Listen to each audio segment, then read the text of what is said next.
It's a very difficult case dealing with a child who was put in this case by another person. Tonight, a woman in Fayette County has the answer she had waited for more than a year. Thanks for joining us at 11. I'm Ken Rice. Her 11-year-old son's death has been ruled a homicide caused by injuries from when he was just a baby. KDKA's Ricky Sayer joins us from Uniontown with new information on a case that goes back to 2012. This all goes back to when the child was just 3 months old, living in Bucks County, just north of Philly. According to the criminal complaint, the father admitted to shaking his baby to stop him from crying, but he did it all without supporting his head. And the coroner says it's the root of the reason why this child is now dead. It's been just over a year since 11-year-old Leonardo Hinkle died. It's very sad. It's a very sad situation when you deal with the death of a child.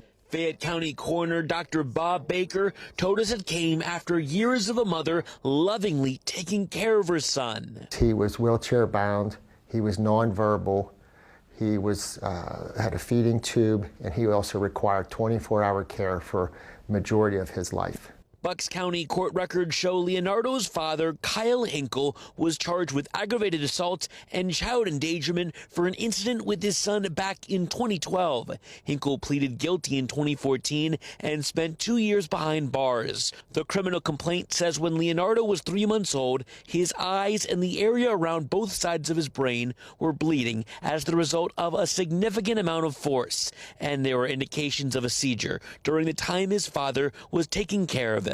The father must have violently shaken the child. His mother moved to Oliver, Fayette County.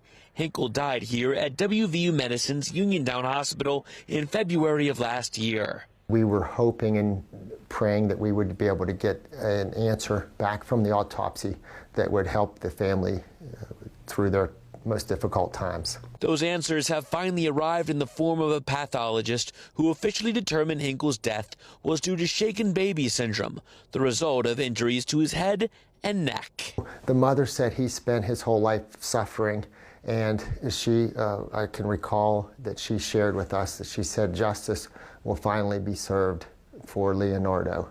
The Fayette County DA says before they can decide if they will charge Hinkle, they have to examine some legal issues. For one, the original injury happened in Bucks County, not Fayette County, and he also says that Hinkle was already convicted due to the injury.